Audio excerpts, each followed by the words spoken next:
Voltamos aí. Pessoal, agora a gente vai falar um pouquinho sobre espelhos esféricos, tá? Bom, nos espelhos esféricos a gente trabalha normalmente com a calota, né, esférica, e essa calota ela vai ter uma reflexão, e essas reflexões elas causam alguns efeitos em como a gente enxerga a luz depois dela. Isso por quê? Porque quando a gente pega um espelho plano, a reflexão ela é completamente regular, a gente enxerga as coisas do mesmo tamanho, da mesma largura, né? A gente enxerga só a questão de estar invertido. Mas, tirando essa inversão, o objeto ele se apresenta exatamente da mesma forma. Já quando ele passa por um espelho esférico, isso pode mudar, dependendo do tipo de espelho que a gente vai ter, tá? Então, como é que a gente define um espelho esférico? Denomina-se espelho esférico toda a calota esférica em que pelo menos uma de suas superfícies é refletora e a reflexão é especular, regular. Bom, aqui ele fala de reflexão regular, tá? Mas como a calota ela tem uma forma diferente, lembrando que a reflexão regular ela vai entrar no objeto e vai sair, sem mudar o feixe. Só que, como ela é uma calota, quando ele incidir aqui, mesmo que a reflexão seja regular, ela não vai sair exatamente no mesmo eixo, tá? E isso que vai causar algumas pequenas alterações na imagem. Por exemplo, tem algumas lojas de roupas que elas utilizam um espelho que ele parece ser um espelho plano, 100%, mas quando você vai lá e veste a sua roupinha, você fica um pouquinho mais magro, dá uma diminuiçãozinha na cintura, né? Ou então deixa a pessoa um pouquinho mais alta, assim. Essas sensações que você tem, elas são bem observadas, por exemplo, naquelas casas de espelho que tem alguns parques, principalmente em parques de diversão, você vai ver esse tipo de coisa acontecendo. E nas lojas, tem algumas lojas que elas utilizam isso aí. Então, às vezes você chegou lá na loja, você experimentou, a roupa ficou maravilhosa, você falou assim, nossa, até me deixou mais magro, ó, né? Tirou a barriguinha, aí você chega em casa, a barriguinha tá lá, porque é só o espelho te enganando. Bom, aí aqui a gente fala dos tipos de espelho côncavo, tá? Os tipos de espelho que são esféricos. A gente tem dois tipos, o côncavo e o convexo. Côncavo e convexo ele tem a ver justamente não com a forma dele, mas com a parte dele que reflete, tá? Então, os espelhos esféricos podem ser obtidos cortando-se uma superfície esférica por um plano. Desse modo, obtemos duas calotas esféricas. No espelho côncavo, você vê que a reflexão ela acontece aqui dentro da calota. Então, a luz incide, volta. Aí você vai falar, professor, ainda agora você falou que ele reflete de maneira regular, mas não reflete igual o raio entra? Com exceção do ponto central aqui, ó. Quando ela pega exatamente nesse ponto central, ela entra a luz e sai exatamente no mesmo ângulo. Quando você pegar aqui perto, por exemplo, se você pegar aqui nessa parte da borda, ele vai entrar, vai refletir, vai ser regular, só que ela vai sofrer uma outra reflexão aqui antes de sair. E aí que vai dar aquela diferençazinha na imagem, tá? No espelho convexo, você pode ver que a reflexão ela está acontecendo na parte de fora da calota. Tá vendo? Então aqui ela acontece dentro da calota, no côncavo, e no convexo ela acontece na parte de fora da calota. Mas aqui também, como eu te falei, ó, no ponto central, nesse eixo aqui, ó, onde divide ela exatamente ao meio da lente ali, ó, ele entra e sai exatamente do mesmo jeito que ele entrou. Não sofre nenhuma mudança. Representação gráfica. Para facilitar os desenhos, podemos representar os espelhos esféricos num plano, desenhando simplesmente uma semicircunferência com riscos na parte não espelhada. Aqui, a gente fala um pouquinho sobre como a gente mostra para você, num exercício ou num exemplo, que o espelho ele é côncavo ou convexo, tá? Esses risquinhos aqui, ó, essas estriazinhas aqui, ó, elas determinam a parte que não é reflexiva, tá? Então você tá vendo aqui, ó, concavidade, né? Ela vai ter os riscos nessa parte curva aqui, e a calota não tem riscos. Então significa que essa aqui, ela é um espelho côncavo. Entra aqui e sai. Que vai ser aquele primeiro espelho que a gente observou no slide anterior. Tá vendo? A luz entra e sai. Como é a parte de dentro da calota que está refletindo, a gente diz que o espelho é côncavo. Se fosse aqui a representação, a gente faria aqueles risquinhos aqui nessa parte de fora. No espelho convexo, a gente vai fazer os riscos na parte de dentro da calota, porque é a parte de fora que vai refletir. Então, o que você tem que observar? Onde estão os risquinhos, indica a parte que não reflete, certo? Então, essa parte lisa sempre é a parte que reflete. Aqui, você vai perceber, ó, que ele fez um outro jeito da gente mostrar, porque em alguns exemplos, normalmente, principalmente quando a gente fala de lentes, etc., a gente apresenta ele com poucos riscos aqui, mas ele já indica que a parte que reflete é a parte de fora, tá? Aqui é a mesma coisa, você só vê que diminui o número de riscos. Bom, espelho convexo é aquela parte, lembrando, né, que reflete com a parte de fora da calota. E o espelho côncavo é o espelho que reflete com a parte interna da calota. Todos os raios aqui eles vão sofrer uma reflexão regular e principalmente se for bem aqui, ó, no centro do espelho, tanto para o espelho côncavo quanto para o espelho convexo. Bom, aqui a gente está falando alguns exemplos, né, que a gente vê no nosso dia a dia sobre espelhos côncavos e espelhos convexos. Quando a gente vê, por exemplo, aquele espelhozinho no ônibus, você entra no ônibus, tem um espelhozinho lá perto do motorista, ou tem um espelhozinho lá no final, que aí você vê, ele vai dar umas olhadinhas assim. Aqueles espelhos, eles são espelhos esféricos justamente para que ele possa ter uma visão mais panorâmica ali. Porque se fosse um espelho, um espelho comum, né, um espelho plano, ele teria que ser um espelho naquela parte todinha de trás do ônibus, para ele poder refletir tudo que ele quer ver. Agora, um espelho convexo ali, ele consegue dar uma amplitude maior, tá? Então, no caso, esse aqui é no Japão, se eu não me engano, aqui a gente não tem isso aqui, que são espelhos que a gente usa no tráfego. Você vê que é um espelho convexo, então quando você olha para o espelho, ele vai ter uma imagem um pouco mais abrangente do que do ponto que está mostrando. Também a gente usa eles em estacionamento. Estacionamento, quando você vai entrar, principalmente aquele estacionamento de prédio, onde tem cruzamento, você tem um espelhinho ali, que você para no cruzamento, aí você olha para o espelho, vê se não está vindo ninguém, aí você vai. No caso do carro, o espelho retrovisor, ele é um espelho convexo, tá? Por isso que ele vem com um avisozinho aqui embaixo, ó, objetos no espelho estão mais perto do que parecem. Por quê? Como eu falei para vocês, espelhos côncavos e espelhos convexos, eles mudam a imagem um pouquinho. Então, às vezes o objeto parece estar mais perto, às vezes o objeto parece estar mais distante, depende do tipo de espelho. Então, quando a gente tem um espelho desse tipo, é obrigatório ter esse aviso. Por quê? Se você pode estar dirigindo no seu carro, o objeto parece estar mais perto, deve ser freio de uma vez pensando que vai bater, e aí você não ia bater. Então, às vezes você bate porque você freou. Certo? Então, é obrigatório a gente ter esse espelhozinho aí. Tranquilo? E ter o aviso de que o objeto está mais perto ou mais distante. Aqui a gente vai falar sobre alguns elementos que são os elementos básicos do espelho.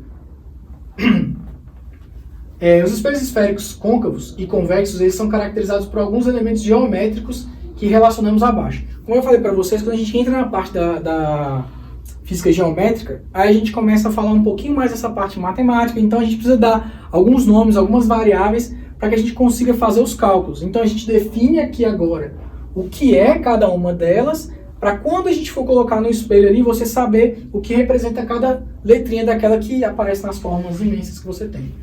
As fórmulas, elas são representadas com essas letrinhas. Caso você já conheça elas, fica muito mais fácil para você interpretar. Até para você saber qual a fórmula que você vai utilizar.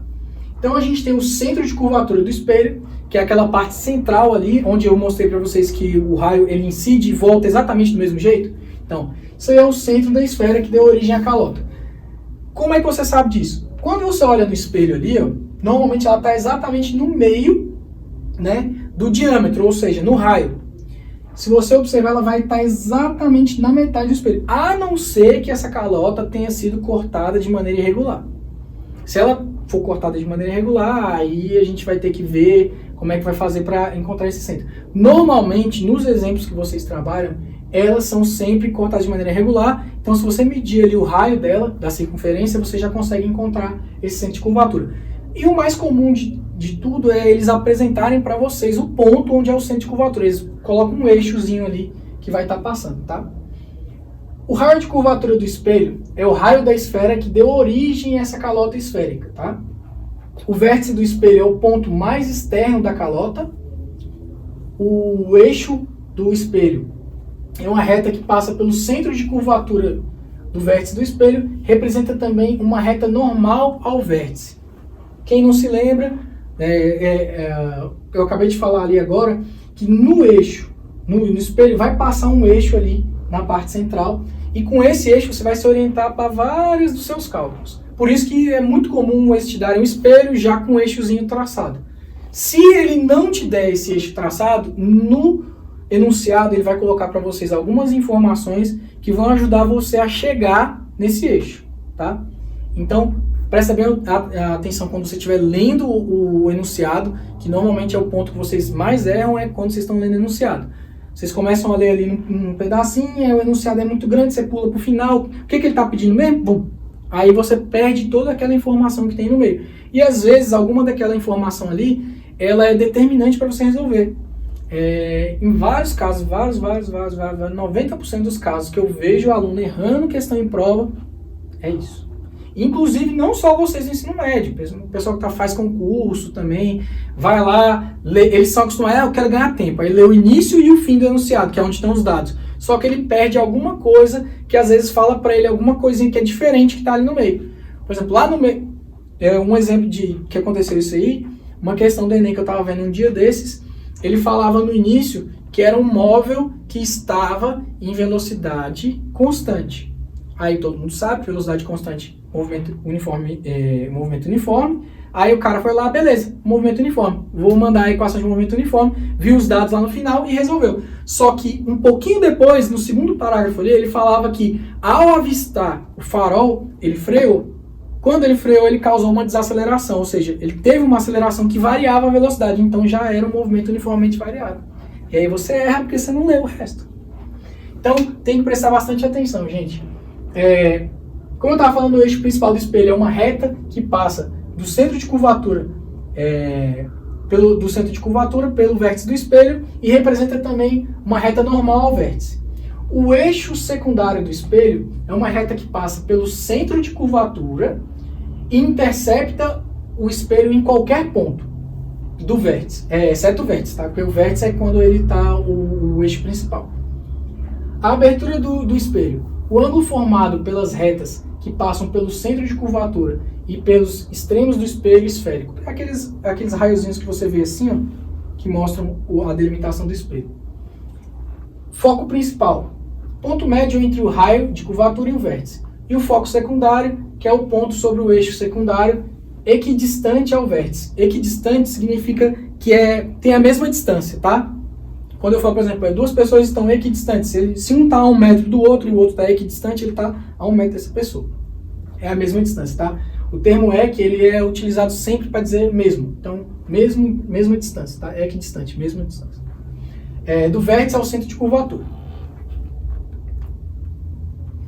Aqui a gente tem um exemplozinho básico de tudo que a gente falou agora. Esse espelho aqui, ó, é um espelho convexo. Tá? Vocês estavam acostumados que sempre o espelho côncavo estava vindo do lado de cá. Mas olha só, se você observar, tá escrito em cima que é convexo, tá? Claro. Mas se você olha as estriazinhas, ó, quem é que reflete nesse espelho é essa parte de cá, ó. Então o espelho convexo, lembra? A calota virada assim, ele reflete nessa parte. O espelho está desse jeito assim, ó. Aí aqui ele está traçando o eixo principal, o eixo secundário, centro de curvatura, né? Foco secundário, tranquilo? Então, esses daqui que vocês estão observando são todos aqueles elementos que a gente colocou no slide anterior. Então, você vai ler esses aqui, ó, quando você estiver estudando lá na sua casa, você para, dá um printzinho nessa parte, ou então você pausa o vídeo e anota no caderno. Eu prefiro anotar no caderno. Por quê? Quando você anota, você grava na cabeça. Aí você fala, não, anota lá que você é preguiçoso, que na hora que você estiver fazendo a prova lá, que você lembrar disso aqui, você vai falar, nossa, ainda bem que eu anotei. Então, para lá, dá uma anotadinha, vem aqui, aí você faz o desenho lá. Não vai ficar tão bom quanto o meu aqui, porque esse aqui eu fiz no computador, que você vê fazendo no quadro, não fica redondinho desse jeito não. A não ser que a gente use aqueles negocinhos lá, mas nunca dá muito certo. Depois que você fez isso aqui, observa sempre as estrias, ó, que nem eu falei para vocês. Nessa parte aqui o espelho ele reflete com essa parte de fora. Aqui é o espelho côncavo, que é aquele que é a craterinha que a gente estava falando. Você está vendo que as estrias estão do lado de fora? Então você consegue saber que ele reflete com essa parte de dentro. Uma outra dica aqui, ó. Quando ele indica a luz entrando para vocês, normalmente a luz entra no lado do espelho que reflete, ó. Tá vendo?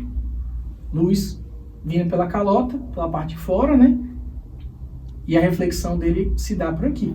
Até porque, se ele está indicando para você onde a luz está entrando, ele não vai falar para você que a luz vai estar entrando num lugar que não reflete. Se isso acontecer, você não tem imagem, né? Porque aquela parte do espelho não reflete, a luz está batendo lá, ela não vai ter reflexão e você não vai ter imagem nenhuma. Porque a imagem só vai ser gerada quando você tem a reflexão, né?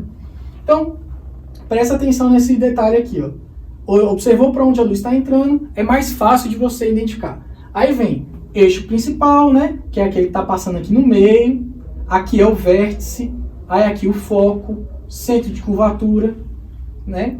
Aqui o foco secundário, que está localizado aonde? No eixo secundário, tá? O eixo secundário obrigatoriamente tem que ser esse? Não, você pode ter outros. Eu posso traçar uma reta daqui, ó, passando por esse ponto aqui, ó, e encostando no espelho, que também vai ser um eixo secundário. Posso traçar uma outra aqui, ó.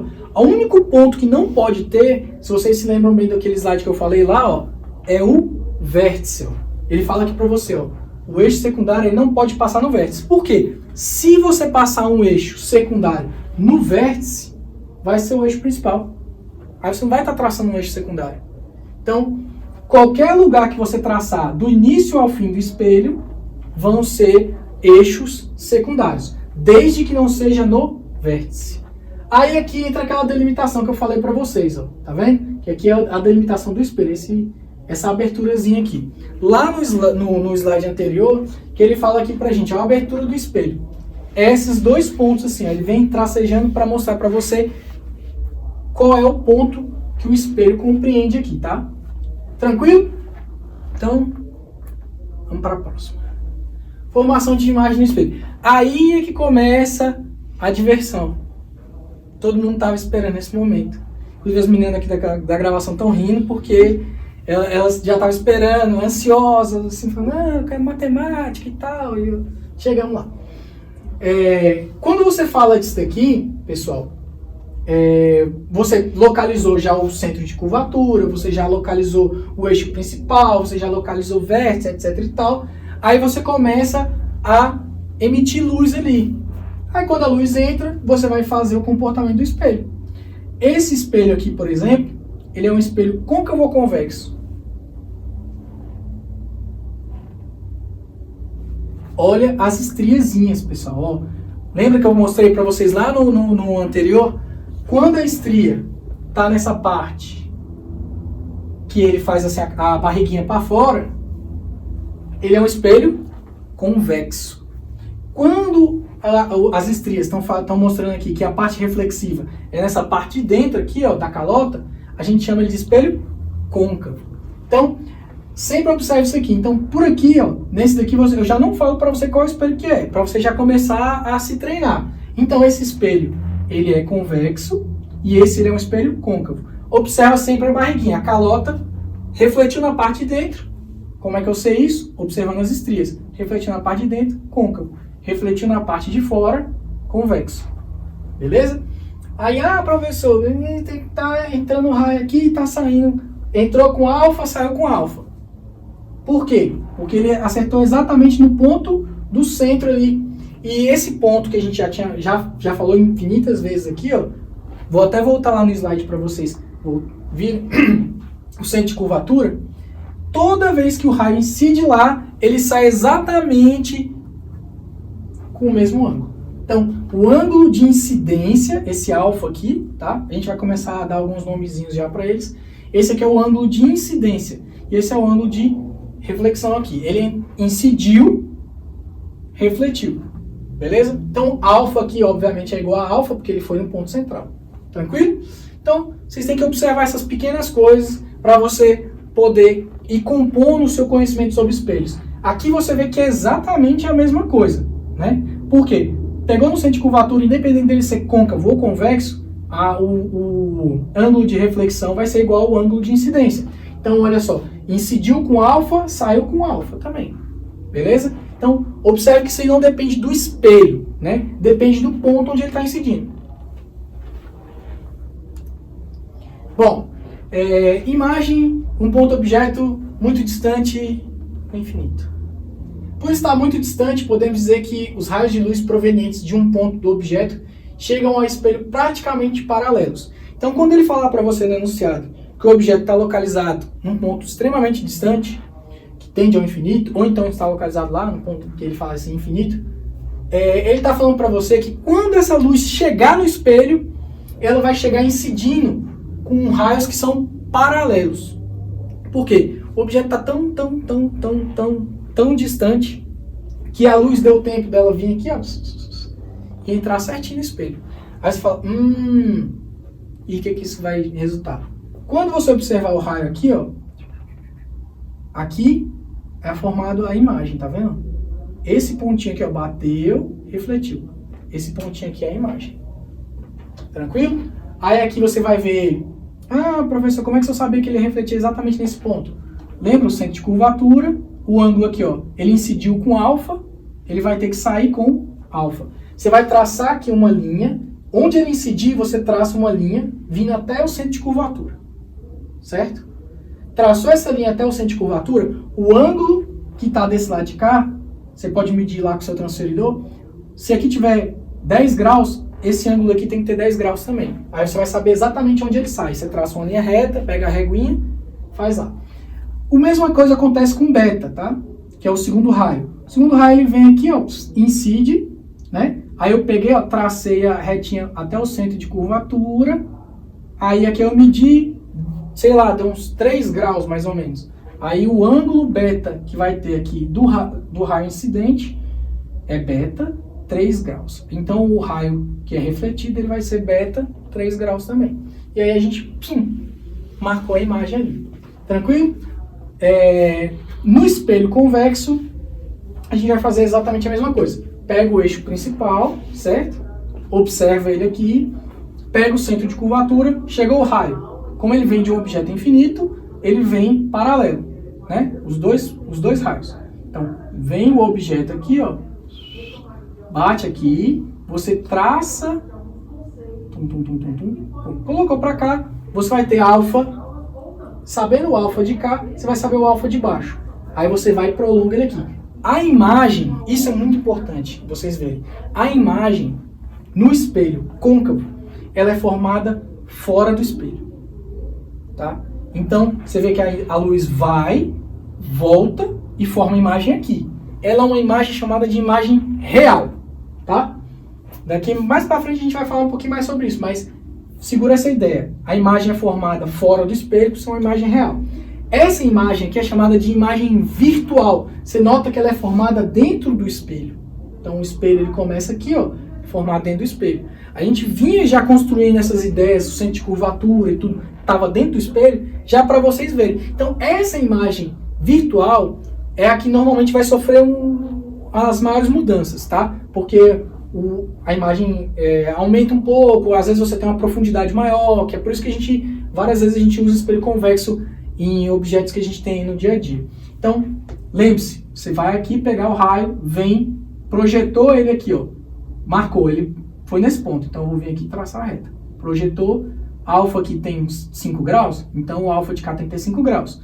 O beta daqui, tracei, tem 2 graus, o beta daqui, não, isso aqui tem que ser mais de 2, né, porque esse aqui eu falei que tinha 3.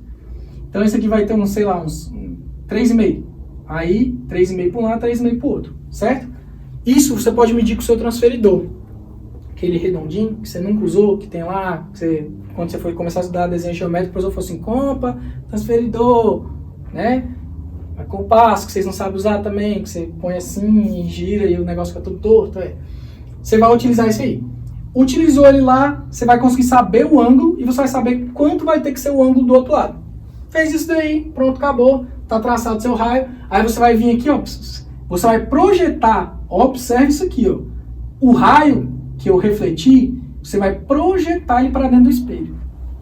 Então, o que é projetar? Você vai pegar essa retinha e vai vir prolongando ela aqui, ó. Tá vendo? em referente a essa daqui, ó, que é a que está saindo, é a refletida. Você vem aqui, ó, projetou, primeiro ponto. Aí você vem aqui, faz a mesma coisa com beta. Ponto. E aqui vai ser o meu ponto onde vai ser formada a minha imagem. Então, presta atenção nisso aqui. Espelho côncavo, imagem está sendo formada fora dele. Beleza? Venho, traço os pontinhos aqui, ó. Encontrei minha imagem. Como é que eu sei o ângulo daqui? Quando eu tracei a retinha, encostou no espelho, eu venho com a régua aqui, ó, onde ele encostou, e traço. Aí eu venho com o transferidor e meço o ângulo alfa aqui. Descobri o alfa, vou fazer um alfa do mesmo tamanho aqui. Depois dessa linha tracejada, pronto. Aí eu já descobri qual é o meu ângulo total.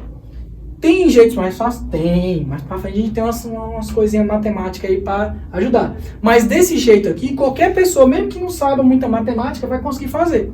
Então você vai lá, mede, faz direitinho com as reguinhas, pronto. Você não vai ter mais problema com isso aí. Bom, pessoal, a gente vai ficando por aqui. Espero que vocês tenham gostado. Pro pessoal do terceiro ano, daqui a pouco tem uma aulinha aí. Então, até mais. Abraço, gente.